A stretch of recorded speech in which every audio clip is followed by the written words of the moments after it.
Welcome to the video.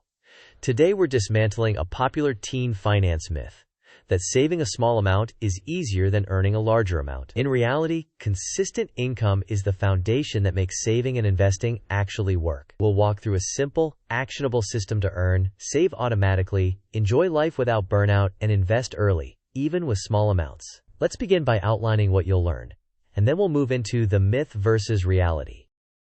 Here's our roadmap. First, we will contrast the myth with the reality. Next, we'll focus on the income-first strategy. Then, we'll implement a pay-yourself-first approach with an example allocation. After that, we'll discuss how to enjoy life without burning out and how to leverage family support responsibly. We'll then introduce investing early using broad market funds, followed by real-world examples and a budget table. Finally, we'll test your knowledge with quick quizzes and wrap with an action plan and summary. Before we proceed, a quick disclaimer. This content is educational and not financial advice. Your personal circumstances, local laws, and age-related account restrictions matter. Consult a trusted adult or a licensed financial professional before making financial decisions. Now, let's move smoothly into the myth versus reality section. Myth: saving a small amount like $1,000 sounds easier than earning $10,000. Reality: without steady income, savings goals become theoretical and often stall. Income is job one. By securing consistent work, even at minimum wage, you create predictable cash flow. That cash flow makes saving and investing not just possible, but automatic. Next, we'll see a simple model for why income first changes everything. This flowchart maps the process. First, you start by getting consistent work to ensure predictable paychecks. Then, each paycheck triggers an automatic transfer of 50% to a separate savings account. From the remaining portion, 20% goes to fund spending so you don't burn out, and 30% goes to essentials, recognizing that teens may have lower overhead. The saved funds are then invested into broad market funds when appropriate.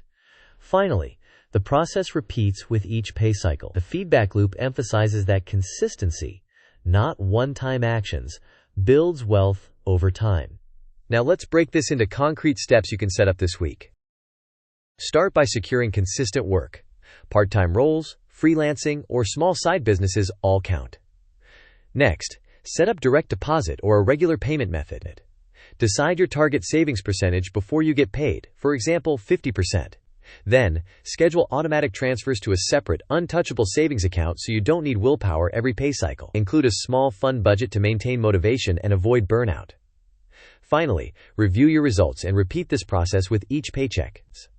As you progress, aim to increase income or adjust percentages thoughtfully. Coming up, we'll cover the pay-yourself-first rule in detail. Treat your savings as a fixed, non-negotiable bill that you pay to yourself first. Set the transfer to run automatically on payday so you don't rely on willpower. Use a separate, untouchable savings account for clarity and discipline. Keep a small fund budget on purpose so you can sustain the plan month after month. When eligible, invest those savings consistently into broad market index funds to participate in long-term market growth. As a simple formula, route your net pay to an automatic save of 50%, allocate 30% to essentials, and allocate 20% to fun. If your essentials are covered by family, temporarily increase your savings rate above 50% to leverage your low overhead. Next, we'll explore how to enjoy life without burning out. To stay consistent, budget for joy on purpose. Choose low-cost or free activities you genuinely enjoy, such as reading from the library, community sports, or creating content. Use a 24-hour rule for impulse purchases to prevent regret. Additionally, plan free social activities like potlucks, study groups, or walks. With burnout under control, we can now discuss how to responsibly leverage family support when available. If your family covers major expenses, such as housing or tuition, you have an unusually powerful opportunity. Use that low overhead to save and invest aggressively. However, do not romanticize financial stress. Managing rent, utilities, and studies simultaneously can be overwhelming. Maximize support when offered, build your financial base, and prepare thoughtfully for independence. Next, let's translate these ideas into sample budgets you can copy. Here are sample allocations. For $200 per week, save $100, allocate $60 to essentials, and $40 to fun.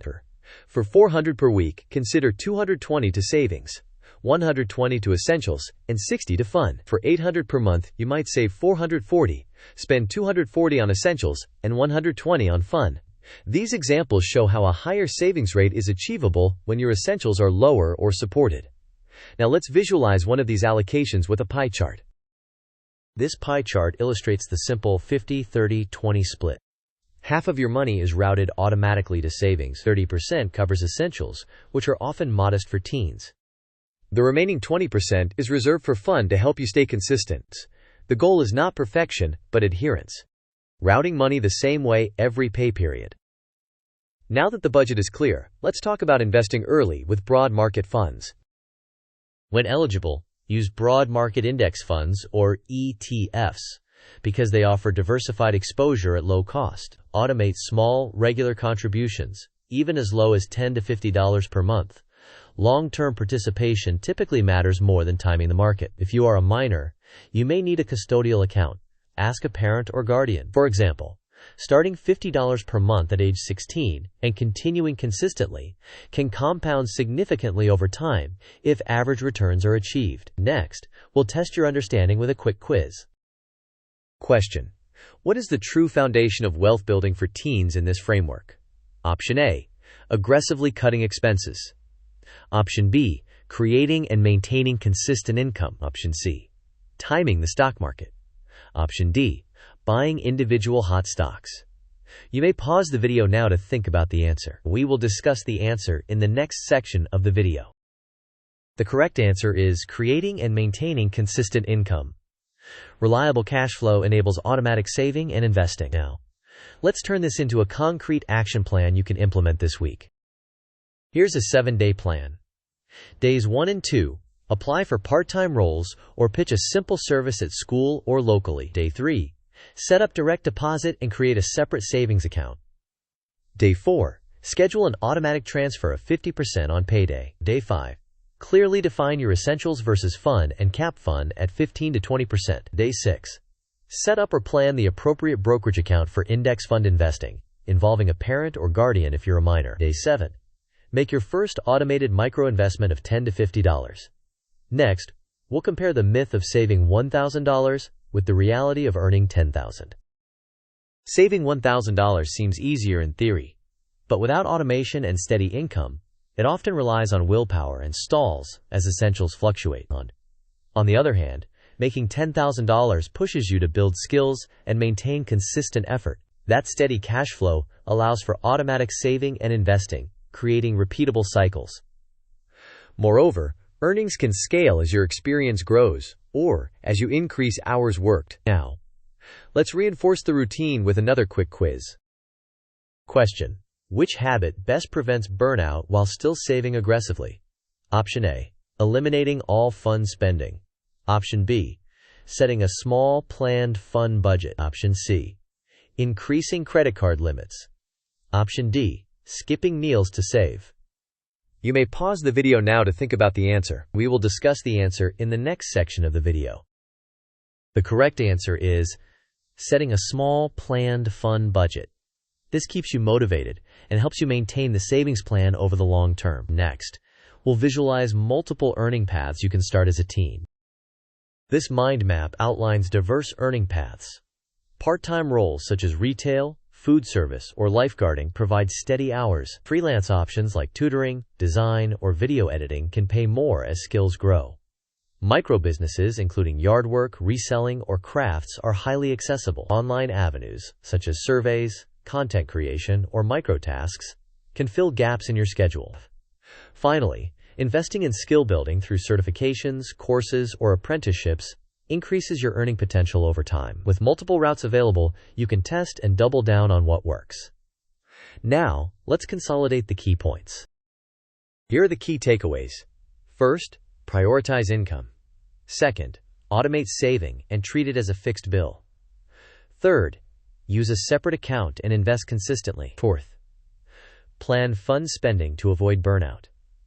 Fifth, leverage family support responsibly when available. Finally, remember that small, consistent actions beat occasional bursts of intensity. To wrap up, let's summarize the entire system and issue a final call to action. In summary, Get steady income first. Then, automatically transfer a predetermined percentage, such as 50%, into a separate savings account. Maintain a manageable fund budget to stay consistent. If you have low overhead due to family support, take advantage of it to save aggressively. When eligible, invest those savings into broad market funds. Finally, repeat this cycle every pay period. Consistency is the ultimate advantage. Thanks for watching.